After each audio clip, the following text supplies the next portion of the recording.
کوئی زائد فضیلت ہے کیا؟ اس سے حساب و کتاب نہیں ہوتا؟ محمد اویس انڈیا سے۔ بعض روایتوں میں آتا ہے جو جمعے کی رات کو انتقال کرے گا اس سے عذاب قبر نہیں ہوتا، بعض میں آتا ہے جو رمضان میں انتقال کرے گا اس سے عذاب قبر نہیں ہوتا، پھر بعض میں آتا ہے کہ قیامت تک کے لیے ہٹا لیا جاتا ہے، بعض سے پتہ چلتا ہے صرف رمضان میں ہٹایا جاتا ہے۔ لیکن اس بارے میں جتنی روایتیں سب ضعیف ہیں اور بہت زیادہ ضعیف ہیں، تھوڑی بہت ضعیف بھی نہیں ہیں۔ تو بعض علماء نے دیکھا کہ چلو روایتیں ہیں، اللہ کی رحمت سے امید کی جا سکتی ہے کہ بخشش ہو جائے گی، لیکن حقیقت جو ہے نا دلائل کی قوت کی روح سے ان روایتوں میں جان نہیں ہے۔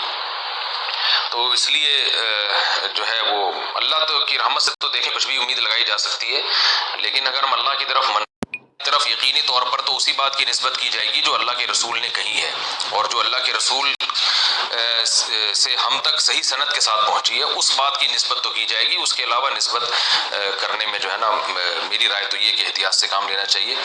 البتہ یہ ضرور ہے کہ جو بھی مقدس جگہیں ہوں، مقدس مقامات ہوں، تو ان مقدس جگہیں اور ان مقدس مقامات میں موت کی ویسے ہی ایک فضیلت ہے۔ جمعے کا دن اور جمعے کی رات بھی مقدس، اور رمضان بھی مقدس ہے، اور روزے کی حالت میں موت پر صحیح حدیث ہے کہ روزے کی حالت میں جس کی موت واقع ہوگی جنت میں داخل ہوگا، اس پر مسند احمد کی صحیح روایت موجود ہے۔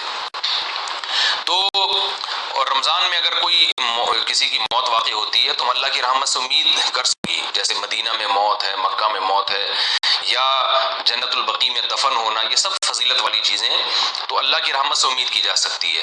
لیکن یاد رکھیں تمام احادیث کو اور قرآن کی آیات کو جمع کر کے فیصلہ کیا جاتا ہے۔ اگر ہم قرآن کی بہت ساری آیتوں کو اور احادیث کو سامنے رکھتے ہیں تو اصل بخشش کا مدار عمل پر ہے۔ کسی خاص ٹائم پہ مرنا یا کسی خاص حالت میں مرنا اس پر اصل مدار نہیں ہے۔ اس کی وجہ سے اللہ کی رحمت آ سکتی ہے، صغیرہ گناہ معاف ہو سکتے ہیں، کبیرہ گناہوں کے لیے قرآن میں اور احادیث میں جگہ جگہ یہی مضمون ہے کہ ان کے لیے توبہ ضروری ہے۔ یہ اس لیے کہہ رہا ہوں کہ بعض دفعہ لوگ کوئی بہت بڑا کھلے عام گناہگار ہوتا ہے، کھلے عام بدماشی کر رہا ہوتا ہے، ظلم کر رہا ہوتا ہے، رمضان میں مر جاتا ہے تو ہم اس کو جنت میں پہنچا دیتے ہیں۔ اس سے کیا ہوتا ہے؟ لوگوں میں بدعملی پیدا ہوتی ہے، اور قرآن کی ان آیتوں کا انکار لازم آتا ہے جس میں اللہ نے فرمایا کہ وَذَرُوا ظَاهِرَ الْإِثْمِ وَبَاطِنَهُ، ظاہری گناہ بھی چھوڑو، چھپے ہوئے گناہ بھی چھوڑو۔ ان الذین یکسبون الإثم، جو لوگ گناہ کماتے ہیں، سیجزون، عن قریب ان کو بدلہ دیا جائے گا۔ تو اللہ نے یہ نہیں کہا جو گناہ کماتے ہیں ان کو سزا ملے گی بشرطے کہ وہ شوال میں فوت ہوں یا رمضان میں نہ ہو، ایسا کچھ نہیں ہے۔ اصل قانون یہی ہے۔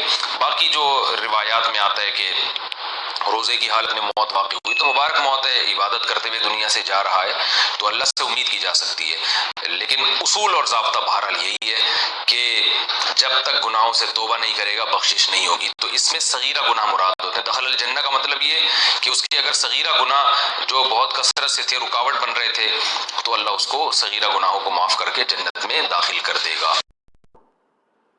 تو اللہ اس کو صغیرہ گناہوں کو معاف کر کے جنت میں داخل کر دے گا، یہ اللہ سے امید ہے۔ تو خلاصہ یہ نکلا کہ روزے کی حالت میں موت اگر ہوتی ہے تو اس کی فضیلت تو صحیح حدیث میں واقع ہوئی ہے۔ خاص رمضان میں موت واقع ہونا یا جمعے کی رات کو موت واقع ہونا، اس کی فضیلت کسی صحیح حدیث میں نہیں ہے، نہ لیلۃ القدر میں موت کی فضیلت کسی صحیح حدیث میں ہے۔ لیکن یہ ویسے شریعت میں ایک بات ثابت ہے کہ فضیلت والے دن یا فضیلت والی رات میں انتقال میں اللہ کی رحمت کی امید کی جا سکتی ہے۔ البتہ بعض علماء دوسری طرف بھی گئے ہیں، تو اختلافی مسئلہ ہے، جس عالم کی رائے زیادہ سمجھ میں آتی ہے اس کو فالو کر لیں۔